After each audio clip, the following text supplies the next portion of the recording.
So, Chicken Run 2 has just recently come out, and it's time to review it because it's a very, very important movie. At least to me it is, and everyone living in England, of course. Let's get right into it. So, before we review this film, one thing you have to understand about the original Chicken Run film is that it's largely a prison break movie for kids, and not really much else, which is a good thing. Like a lot of Aardman projects, it is completely committed towards being a genre movie just directed at children. Looking for groundbreaking thematic story structure in these films isn't really the way to go. You're more so just supposed to enjoy them for charming action set pieces. For me, the films don't really have to deliver on much else other than that, which is still quite a tall order in this day and age to be a successfully visually stimulating action movie. Number one was pitched to Spielberg was a Great Escape film but with chickens made for kids. Number two, I have to imagine, was going for more of a Mission Impossible for kids. I have seen quite a few of the more recent Aardman projects, namely the Shaun the Sheep movies, and they're really well done for what they are. Again, they're not reinventing cinema, they're not these avant-garde, artsy masterpieces, they're very simple in nature. Shaun the Sheep, Farmageddon, that was the most recent one I've seen, that's a perfectly good movie. The Shaun the Sheep movies are definitely directed at much younger audiences, like almost 4 to 6. That doesn't stop me from enjoying it because my mind is broken. There are of course the inevitable themes of how we treat animals in the real world, but it's never over politicized, it's just a natural part of the story. So that was just my headspace going into this second Chicken Run film, was just knowing what the original was all about and what made it so successful. I don't necessarily need to see anything subversive, etc. And for me, watching this new film, I don't know about anyone else, but I had a fucking blast. This was a delight. I thoroughly enjoyed myself start to finish. Just to get this first thing out of the way, because this is a vital thing to bring up given what kind of film this is, the stop motion animation is incredible. I think it might be one of the most visually impressive stop motion animation films to date. Throughout the years you see the evolution of Aardman and gradually their set designs become more and more intricate, and it's gorgeous to witness. I know this is down to technology and probably some differences in budget, but this film makes the first film look like a minimalist piece. The level of detail and the amount of stuff there to take in, it's amazing. It's also just monstrously colourful, which is the point because they are living in this new paradise after the events of the first film, this new life that they've carved out for themselves. They're essentially living in chicken heaven, this lovely wildlife backdrop, and the animation reflects that. And I just want to say that out of every style of animation, stop motion is probably the best testament to sheer human perseverance. The amount of effort that goes into minuscule moments is staggering, and I think that these people are genuinely gods. It makes any other medium of filmmaking look piss easy as far as I'm concerned. We have to think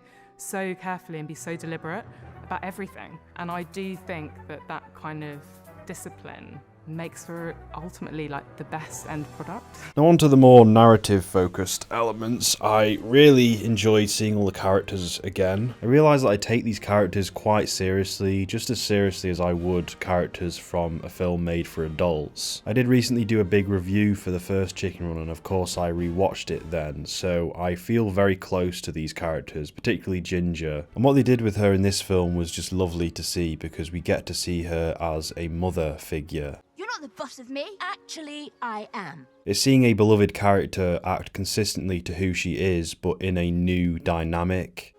Look, Molly, you've got everything you want right here. It was the perfect direction they could have taken with her, and I really love the mannerisms and emotions it brings out in her. It was a little bit in the vein of Unforgiven, because for me it was like seeing one of my favourite Western heroes trying to raise a family. Years later they've given up that old badass life and now they're trying to live in peace. And the way the film incorporates her legacy from the first film is sort of playing into that, where she is this hero. She's this formidable badass that liberated all of these chickens from oppression. So she's hung up the cowboy hat, so to speak, but there are a few instances where you see that that spark is still in her. There is a scene near the beginning where she sees a chicken farm truck and it just awakens that badass persona within her.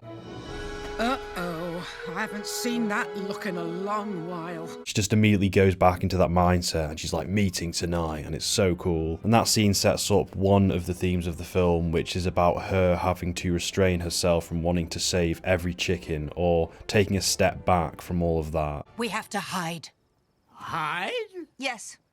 Hide! Because for as much as it is great that they've all escaped, they're only one set of chickens. And this film takes that idea and develops on it and actually creates a good sequel narrative. You've actually branched out on the initial story in an interesting way. You can't right all the world's wrongs, Duck. Face the facts, ducks. And of course, as mentioned before, she is now a mother, so she has new responsibilities. And Ginger's daughter, Molly, is one of the new prominent characters for this film. Now, it was quite vital that we liked this character and that she didn't just come across as an annoying cutesy gimmick, and luckily that didn't happen, and she is very, very likable. Bella Ramsey from Game of Thrones and The Last of Us plays her. She does a great job. Great child performer. Great child performer. What are you, a retard? It's not this generic by the numbers kid character, it's much more specific. And the way that they set her up to be just as rebellious as Ginger was insanely heartwarming.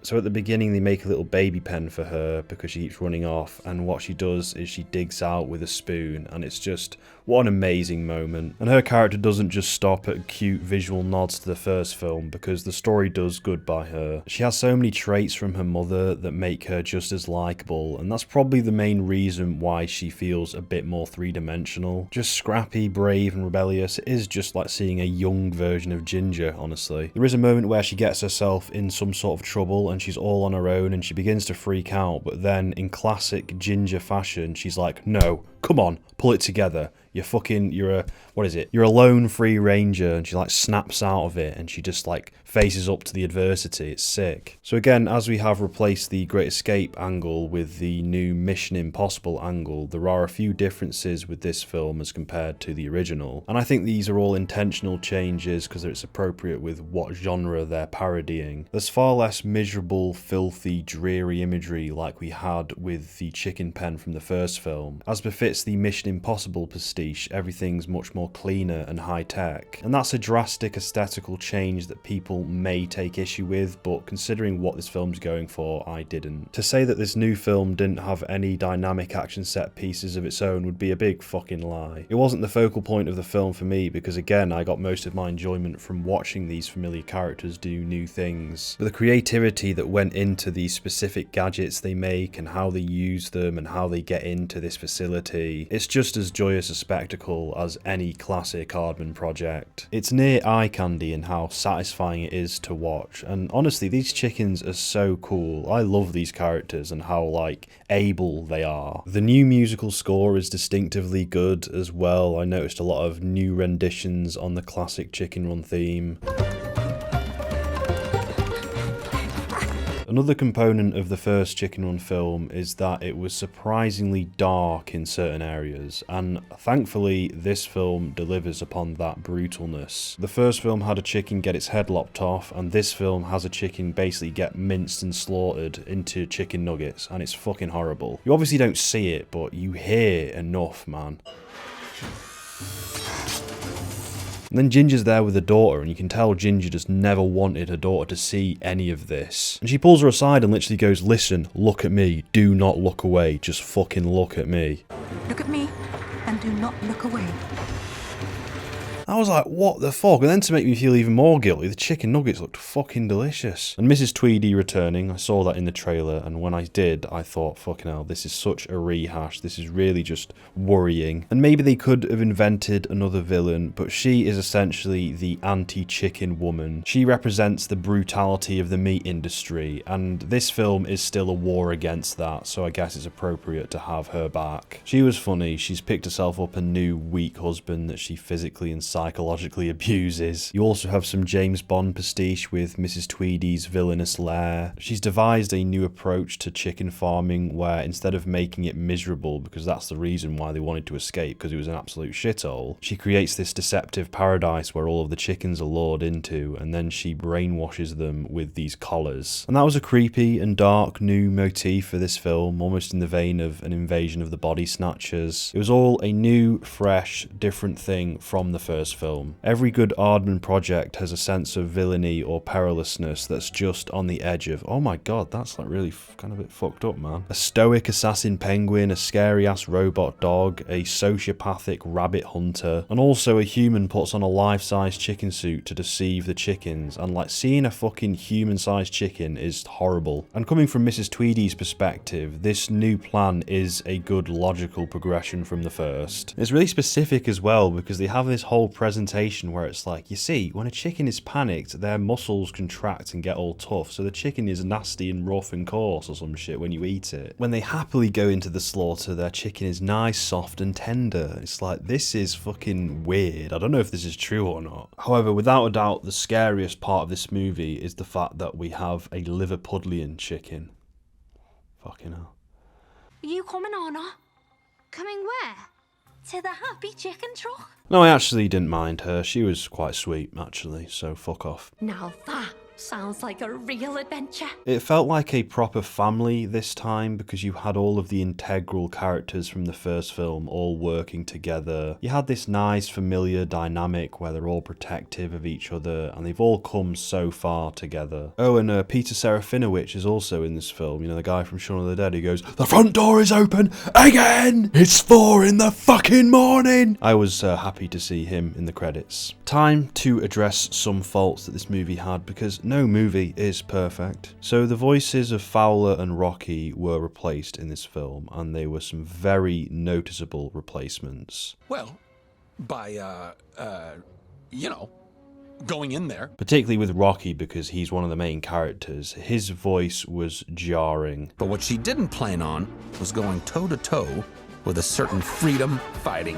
chick. It's Zachary Levi from Shazam replacing Mel Gibson, and you can probably guess why they've not had Mel Gibson return. It is a shame though, because he was really good in that first film. I'd say it took me a while to get used to these new voices, but I don't know if I ever really did. I mean, David Bradley was the new voice of Fowler, and David Bradley is a tremendous voice actor. Him in Pinocchio, he was amazing. It probably won't be a problem for the people who haven't watched Chicken Run for a good number of years, but for me, it was just harsh. A harsh, distracting change. I tend to work alone. Another con that I've written in my notes, maybe the start was a bit rushed, but I don't know, it really didn't matter in the end, did it? So fuck it. I also thought that the resolution where Ginger and the chickens decided to take an active role in saving other chickens around the world was an appropriate and meaningful extension of the themes of the first film. They had saved themselves at the end of the first film, but just themselves, and they did flee, they did hide away, but now they are fighting against corruption in humanity. It's a good character progression for Ginger, and it makes this film feel far less pointless as there's actually been a substantial shift in dynamic since the end of the first film and the end of this one. It's similar to Toy Story 2 where all of the characters have learned a brand new lesson. Just because where we live is cut off from the world